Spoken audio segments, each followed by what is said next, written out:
Malheur à l'homme par qui le scandale arrive. Matthieu chapitre 18, versets 5 à 9. Les croyants doivent constamment faire preuve de vigilance afin de ne pas succomber à la tentation. Jésus utilise le terme scandale pour parler des tentations en Matthieu chapitre 18. Il enseigne que les scandales sont inévitables et qu'ils peuvent mettre en danger la vie de l'âme. Lisons ce passage. Matthieu chapitre 18, versets 5 à 9. Et quiconque reçoit en mon nom un petit enfant comme celui-ci, me reçoit moi-même. Mais si quelqu'un scandalisait un de ces petits qui croient en moi, il vaudrait mieux pour lui qu'on suspendît à son cou une meule de moulin et qu'on le jetât au fond de la mer. Malheur au monde à cause des scandales, car il est nécessaire qu'il arrive des scandales, mais malheur à l'homme par qui le scandale arrive. Si ta main ou ton pied est pour toi une occasion de chute, coupe-les et jette-les loin de toi. Mieux vaut pour toi entrer dans la vie boiteux ou manchot que d'avoir 2 pieds ou 2 mains et d'être jeté dans le feu éternel. Et si ton œil est pour toi une occasion de chute, arrache-le et jette-le loin de toi. Mieux vaut pour toi entrer dans la vie n'ayant qu'un œil que d'avoir 2 yeux et d'être jeté dans le feu de la géhenne. La société dans laquelle vivait Jésus accordait peu d'importance au statut des enfants. Sur le plan des droits, leur position n'était guère différente de celle des serviteurs. Pourtant, Jésus affirme au verset 5 que quiconque reçoit un enfant, c'est-à-dire lui donne de l'attention en son nom, sera considéré comme s'il avait accueilli le Seigneur lui-même. Notez que Jésus parle de l'accueil fait à un enfant comme celui-ci. Le mot « comme » laisse sous-entendre que le Seigneur passe du sujet de l'enfant selon la chair, introduit au verset 2, à une catégorie de gens que l'enfant représente maintenant. Cette catégorie comprend nul doute les enfants dans le sens littéral, mais aussi ceux qui sont des enfants selon l'esprit. Ces personnes qui ont accepté de prendre humblement la position d'un enfant sont les disciples de Christ. Elles sont désignées au verset 6 par la phrase « Ces petits qui croient en moi ». Ainsi, chaque fois que nous traitons un frère ou une sœur avec amour, c'est comme si nous témoignions à Christ. Cette idée rejoint des paroles de Jésus en Matthieu chapitre 25, verset 40. Amen, je vous le dis, dans la mesure où vous avez fait cela pour l'un de ces plus petits, l'un de mes frères, c'est à moi que vous l'avez fait. Le verset suivant est plus difficile à saisir. Verset 6 de Matthieu 18. Mais si quelqu'un scandalisait un de ces petits qui croient en moi, il vaudrait mieux pour lui qu'on suspendît à son cou une meule de moulin et qu'on le jetât au fond de la mer. À l'époque de Jésus, il existait 2 types de meules. La première comportait 2 pierres circulaires d'environ 50 cm de diamètre. Le grain était versé dans un trou du pivot sur le dessus et on obtenait la farine en tournant manuellement la pierre supérieure sur la pierre inférieure. Le deuxième type était de construction analogue, mais de dimension beaucoup plus grande. On ne pouvait pas l'actionner à la main. Sa mise en mouvement devait être confiée à un animal, généralement un âne ou un bœuf. D'ailleurs, les mots grecs traduits ici par meule de moulin, moulos, onikos, signifient pierre de meule que font tourner les ânes. Il est clair que c'est au deuxième type de meule que Jésus faisait allusion au verset 6.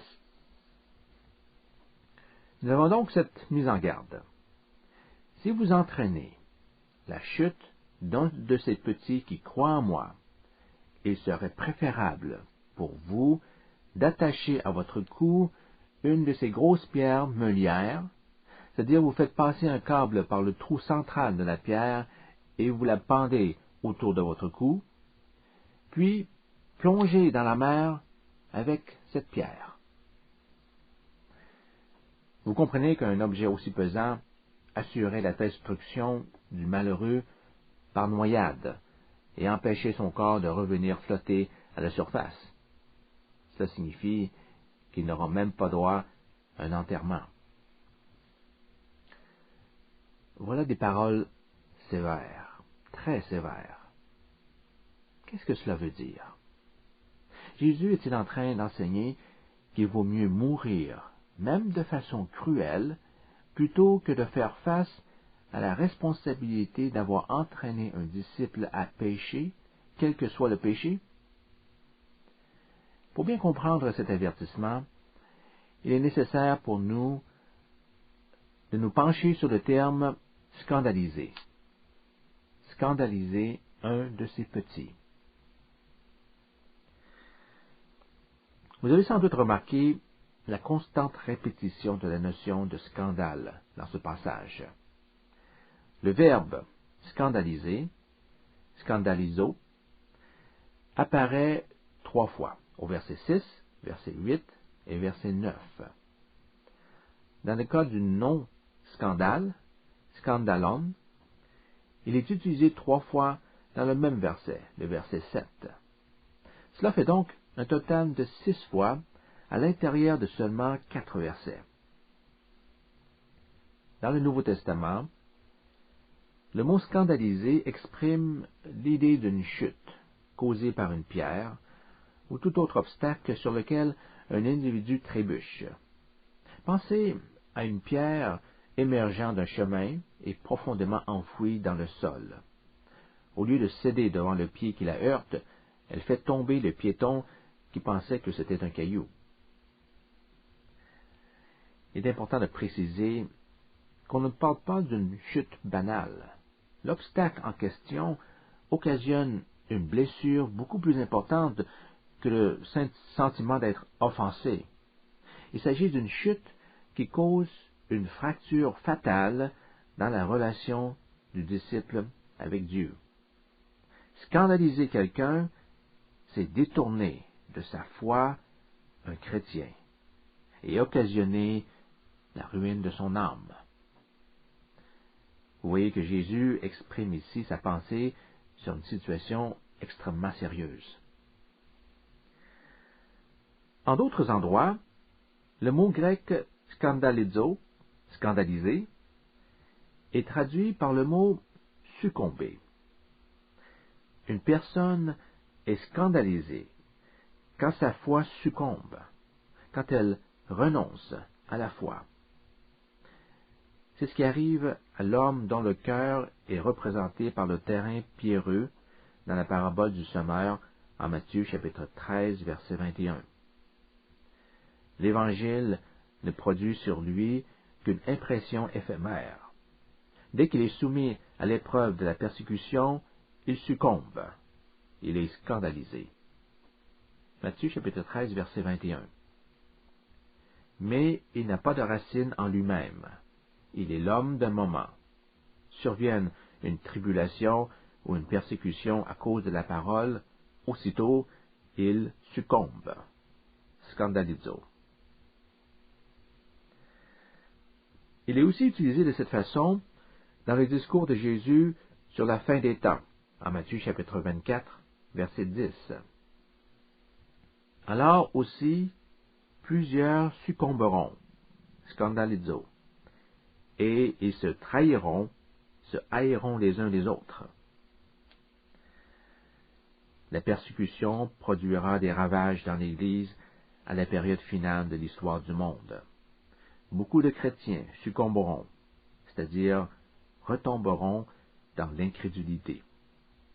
Ayant abandonné la foi, ils livreront leurs frères à leurs ennemis, et cela aura pour résultat qu'ils se haïront. Il est donc question d'apostasie. comme c'est le cas de Matthieu chapitre 18, où l'avertissement est qu'il vaut mieux perdre sa vie de la manière la plus terrible que d'occasionner l'abandon de la foi de l'un de ces petits qui croient en Jésus. Quiconque commet une faute aussi grave encourt une condamnation tout aussi sévère. Il serait préférable pour cette personne, dit Jésus, qu'on lui suspende une grosse pierre au cou et qu'on la jette à la mer. Le Seigneur s'exprime souvent avec des mots qui choquent, qui perturbent notre pensée par l'image qu'il dépeigne. Que nous dit-il ici? Derrière la dureté apparente de cette phrase, Jésus livre un message d'amour pour ses disciples. Il compare la mort par noyade avec une meule au cou à l'effroyable condamnation de l'individu par qui le scandale survient. Et il avertit que si une personne fait succomber un croyant, Dieu lui rendra un jugement si terrible qu'il n'y a aucune blessure qu'elle pourrait subir maintenant, aussi horrible soit-elle, qui pourrait se comparer à ce qu'elle aura à subir au jugement dernier. Cela vous donne-t-il la chair de poule? Il est probable que vous trouviez cela difficile à accepter si vous êtes celui qui a causé la chute. Mais dans la perspective de celui qui tombe, ces paroles peuvent être interprétées comme une expression puissante de l'amour de Jésus à l'égard de ses disciples. Ceux-ci sont si précieux à ses yeux qu'il ne peut tolérer qu'on leur fasse du mal. Ce sentiment d'affection se compare à celui que Dieu exprime en Zacharie chapitre 2 verset 8. Qui vous touche? Qui touche à mon peuple, touche à la prunelle de mon œil. Vous connaissez l'intolérance de l'œil à la moindre poussière. Dieu prend ce qui est fait contre ses enfants comme étant fait à la partie la plus sensible de son œil. Il les aime tellement que le plus léger coup contre eux est ressenti comme une grande offense.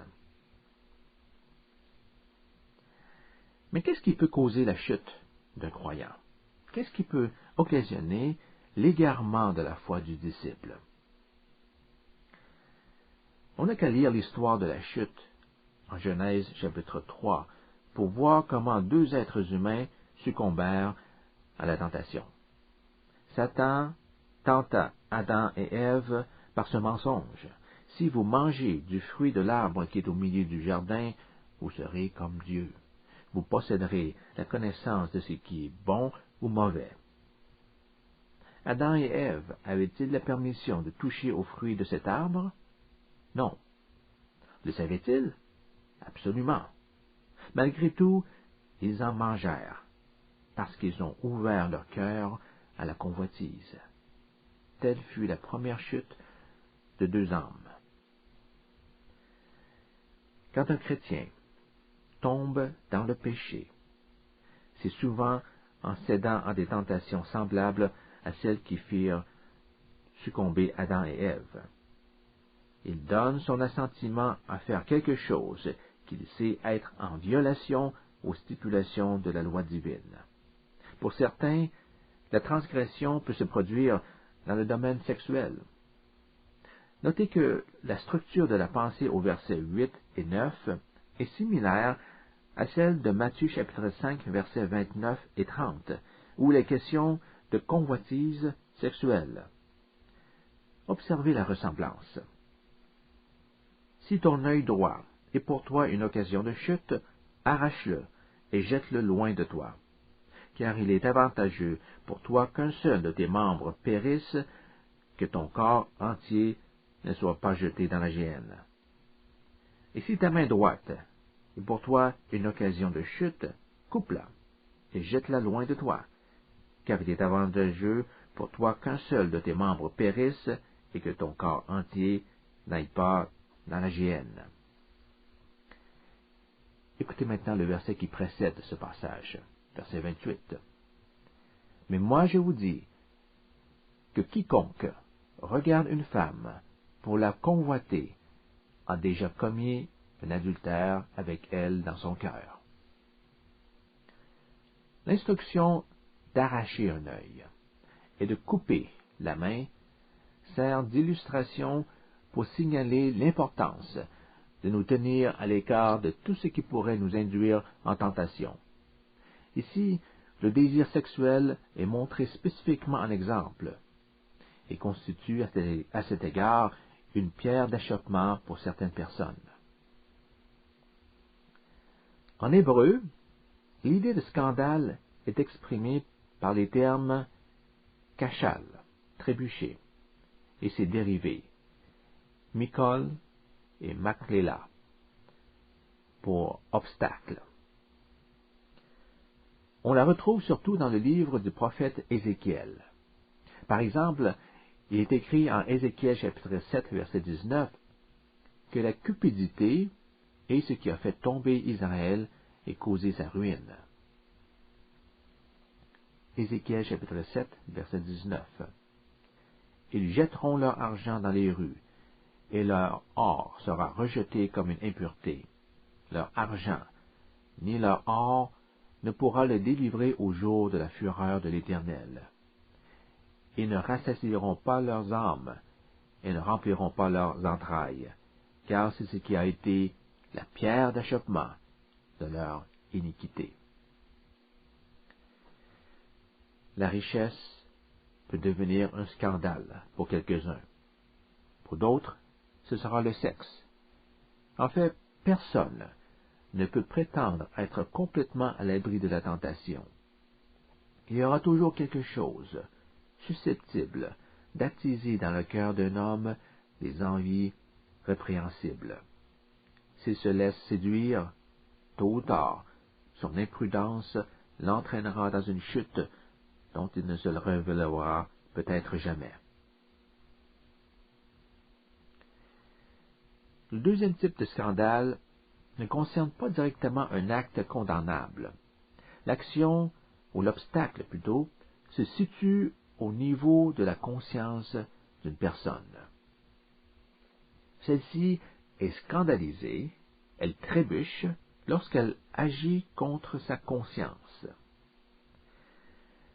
Paul a soulevé ce problème en 1 Corinthiens chapitre 8, où il répondait à une question des chrétiens de Corinthe à propos de la viande offerte aux idoles. L'apôtre affirme que la nourriture peut faire tomber quelqu'un dans le péché si elle l'amène à souiller sa conscience. 1 Corinthiens chapitre 8, verset 13. C'est pourquoi, si un aliment scandalise mon frère, je ne mangerai jamais de viande, afin de ne pas scandaliser mon frère. Corinthe, comme la plupart des villes grecques et romaines, avait de nombreux temples dédiés à des idoles païennes, et où des animaux étaient constamment sacrifiés. On pourrait logiquement penser qu'un chrétien devait se faire un devoir d'éviter tout contact avec un lieu d'idolâtrie. Comme la plupart des festivités se déroulaient dans les temples, une telle règle aurait été très difficile à respecter pour les croyants de Corinthe. Cela aurait amputé une grande partie de leur vie sociale, puisqu'ils avaient l'habitude de s'y rendre pour rencontrer leurs amis et passer du bon temps avec eux. Le principal problème pour un chrétien, c'est que ces activités s'accompagnaient souvent d'un repas au cours duquel on servait de la viande d'animaux sacrifiés à des idoles. Alors une question se posait. Cette nourriture devait être considérée comme souillée? Le croyant pouvait-il en consommer sans se rendre coupable d'idolâtrie? Paul explique que les idoles ne sont strictement rien, sinon une pièce de bois, de pierre ou de métal sans vie. Les divinités qu'elles sont censées représenter n'existent pas. Par conséquent, il n'y a pas de différence entre une viande qui a été sacrifiée aux idoles et celle qui ne l'a pas été. Le chrétien peut donc consommer de la nourriture offerte en sacrifice sans commettre de péché. Mais plusieurs convertis ne le comprenaient pas de cette façon. Issus de milieux païens et idolâtres, ils concevaient encore l'idole comme une réalité. Ils croyaient toujours qu'en mangeant des choses qui lui étaient offertes en sacrifice, ils entraient d'esprit et de corps en communion avec elle. De là la conviction d'agir fautivement s'ils le faisaient. Le chrétien qui se sentait libre de consommer de cette nourriture pouvait devenir une occasion de chute pour celui qui ne se permettait pas la même liberté. Ce dernier serait peut-être tenté de faire ce que sa conscience réprouve s'il voyait tel frère prendre sans la moindre hésitation ce qui, pour lui, pose un cas de conscience. Paul précise en 1 Corinthiens chapitre 8, verset 11, que cela pourrait faire périr le frère pour lequel Christ est mort.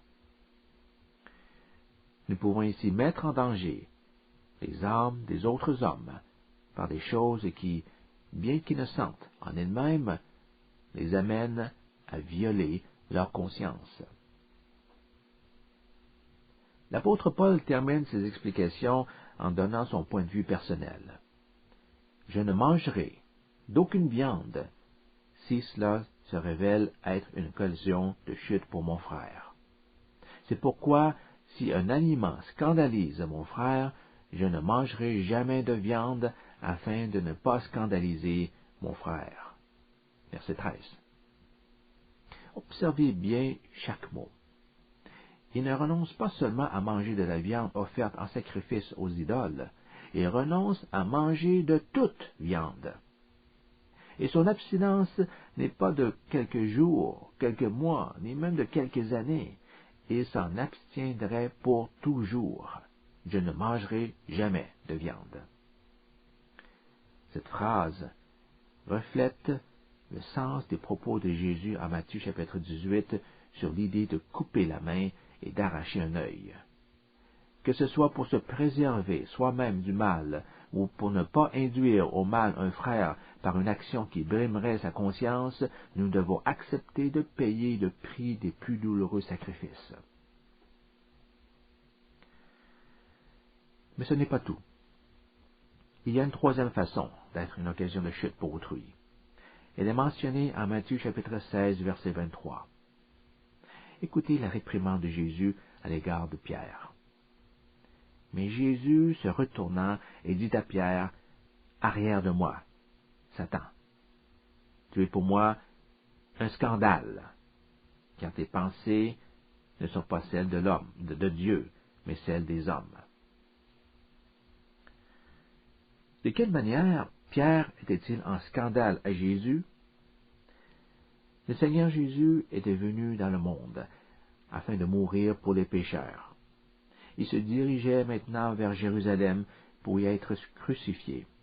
Mais Pierre, indigné à la pensée que son maître puisse subir un tel traitement, lui dit, « Seigneur, ne le laisse pas te tuer, n'y va pas.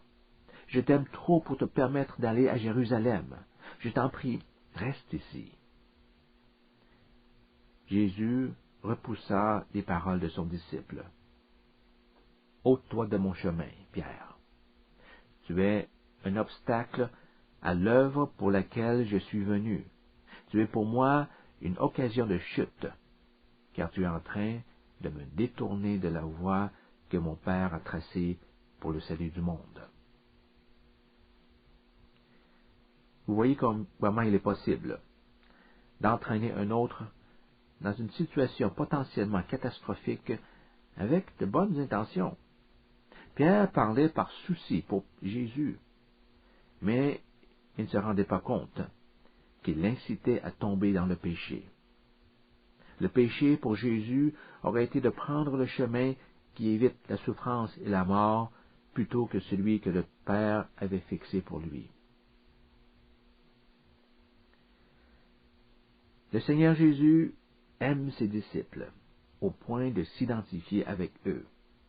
Il déclare que recevoir un seul de ceux-ci, c'est le recevoir lui-même, lorsque cela a lieu en son nom.